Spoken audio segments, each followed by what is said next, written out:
नागपूर जिल्ह्यातील व्याहाड परिसरामध्ये दुपारी 3:30 ते 4च्या सुमारामध्ये जोरदार पाऊस येत असताना वीज पडल्याने यामध्ये एक जण जागीच ठार झालेला असून 5 आणखी लोक जखमी झालेले आहेत। शेषराव पिसे यांच्या शेतामध्ये पराठी काढीत असताना जोरदार पाऊस येत होता। याच वेळी वीज पडली।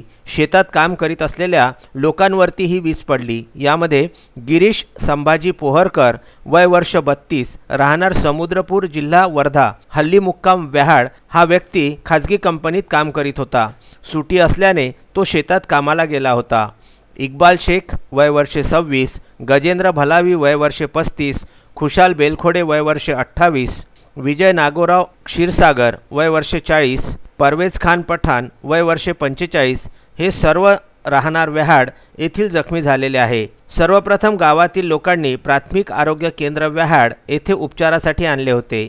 यामधील तिघांना खुशाल बेलखोडे गजेंद्र भलावी विजय क्षीरसागर यांना नागपूर येथे मेडिकल कॉलेजमध्ये उपचारासाठी रेफर करण्यात आलेले आहे। शरद पिसे हा शेतात होता। त्याला मात्र कुठल्याही प्रकारची इजा झालेली नाही। तो सुखरूप होता। त्यानेच गावातील काही लोकांना माहिती दिल्याने गावातील जनतेच्या मदतीने जखमींना उपचारासाठी प्राथमिक आरोग्य केंद्रात आणले गेले होते। ही सर्व घटना शेषराव पिसे यांच्या शेतामध्ये पराठी काढत असताना घडलेली आहे। यामध्ये मृत असलेल्या गिरीश पोहरकर याला 2 वर्षाचा मुलगा असून तो अपंग असल्याचे सांगण्यात येत आहे।